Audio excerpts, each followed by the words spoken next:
مالک نے نافع سے خبر دی، انہیں عبداللہ بن عمر رضی اللہ عنہ نے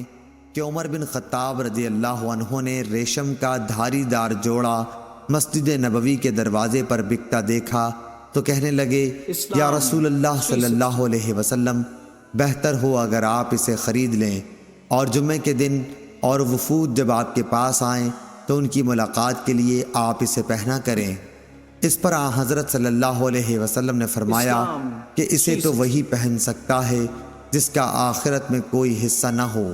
اس کے بعد رسول اللہ کے پاس اسی طرح کے کچھ جوڑے آئے تو اس میں سے ایک جوڑا آپ نے عمر بن الخطاب رضی اللہ عنہ کو عطا فرمایا۔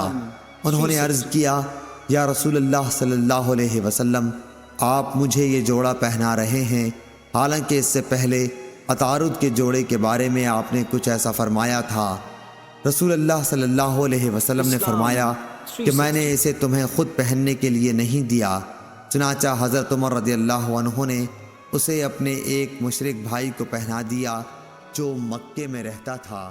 صحیح بخاری حدیث نمبر 886۔